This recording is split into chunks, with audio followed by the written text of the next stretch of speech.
नमस्ते देश वाले के व्यूअर्स। मैं ज्योति वेंकटेश अब रिव्यू करूंगा एक फिल्म जिसका नाम है दी राजा साहब। इस फिल्म को प्रोड्यूस किया है टी जी विश्व प्रसाद और मारुति डायरेक्ट किया है। जाने माने तेलुगु डायरेक्टर है विश्व प्रसाद और तेलुगु डायरेक्टर है मारुति। इनका pan India Hindi film based on the Raja Saab which was a Telugu film simultaneously दोनों बनाया। राजा साहब में दी राजा साहब में एक्टर्स है हमारे हिंदी इंडस्ट्री से संजय दत्त और बोमन ईरानी और साउथ के इंडस्ट्री से प्रभास और निधि अग्रवाल, मालविका मोहनन, रिद्धि कुमार और जरीना वहाब भी। ये जॉनरा ईरी और हिस्टोरिक है, यानी थोड़ा बहुत हिस्टोरी बेस्ड है, हिस्टोरिक बेस्ड एंड थोड़ा बहुत ईरी हॉरर स्टाइल। रिव्यू बोलने के पहले मैं बताऊंगा और स्पॉइलर मत समझिए कि इट इज प्रभास के जो कॉफिन है ना, उसमें एक और किला मार दिए।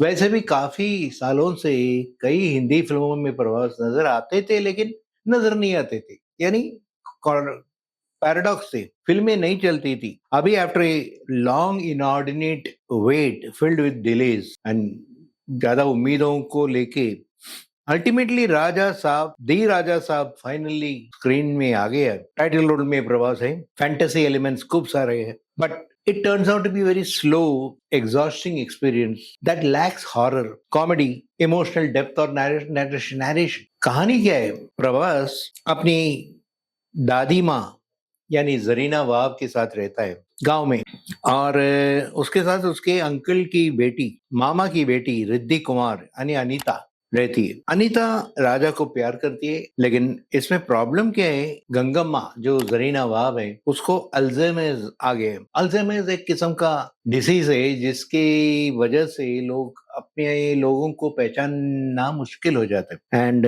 शी रिमेम्बर्स ओनली उसका husband Sanjay Dutt, who she believes is still alive, लेकिन संजय दत्त तो मर चुका है। राजा ये उसको लगता है कि उसका दादा संजय दत्त कहीं ना कहीं जीवित है हैदराबाद में, चार मीनार के नजदीक। एंड उनको ढूंढने के लिए राज पहुंच जाते हैं हैदराबाद। वहां मिलते हैं एक नन निधि अग्रवाल को और इंस्टेंटली उसके साथ इश्क में गिर जाते हैं। अब ट्विस्ट लाने के लिए एक और लड़की आती है जिसका नाम है मालविका मोहनन यानी भैरवी। असली नाम है मालविका मोहनन और ये उसके ग्रैंड फादर समुद्रकनी के इंस्ट्रक्शन में एक बड़ा अमाउंट लेके आ रही है। द कहानी उसके बाद शिफ्ट हो जाती है towards the forest where Raja Bhairavi के अंकल और दोस्त एंटर करते only to find Satya already trapped there. What happens to grandfather Kanakaraju, why does he abandon grandma Gangamma, ये सब वन बाय वन आपको आंसर्स मिल जाएगा फिल्म देखते समय। मारुति जिसने पहले छोटे बजट फिल्मों में सक्सेस पा लिया था, जैसे कि प्रेम कथा चित्रम, भले भले मागादिवोई और महानुभावुडु, एक अच्छा अपॉर्चुनिटी को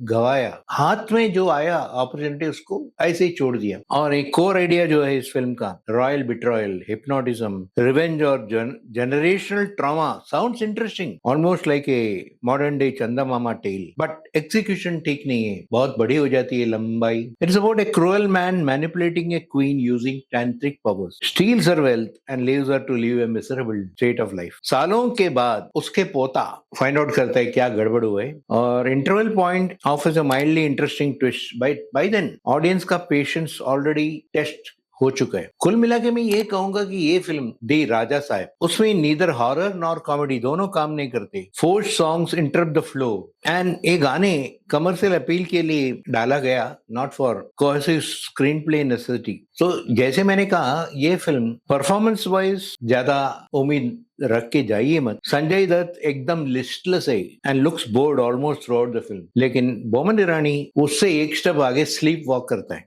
जरीना वहां थोड़ा बहुत हिस्ट्रियोनिक्स दिखाते हैं एंड ये तीनों लड़कियां सिंपली मैस्करेड करते हैं एज ग्लैमर गर्ल्स। किसी में कोई दम नहीं। They turn out to be major disappointment, specially Prabhas के फैंस के लिए। एंड ऑडियंस का पेशेंस टेस्ट हो जाता है देन एंटरटेनिंग दम। इसीलिए मैंने शुरू में कहा, ये फिल्म प्रभास के कॉफिन में एक और किला है। अब आगे Prabhas I am sure will select films कहानी सुनने के बाद। ऐसे नहीं कि बड़ा डायरेक्टर है या बड़ा प्रोड्यूसर है, बड़ा बैनर है और मोस्ट इम्पोर्टेंटली उसको 200 करोड़ मिलता है एज रेम्युनरेशन, इसलिए फिल्म कर दो। ये गलत बात हुई ना। प्रभास के लिए और प्रभास के फैंस के लिए, दोनों के लिए ये अद्भुत बात नहीं। तो मैं इस फिल्म को बहुत रिलेक्टेंटली 1.5 स्टार दूंगा और उम्मीद करूंगा कि प्रभास आगे आइंदा फिल्म जब सेलेक्ट करते हैं, अच्छे फिल्म सेलेक्ट करके ऐसे फिल्म सेलेक्ट करेंगे जिसमें वो अपना काबिलियत दिखा सकते। तो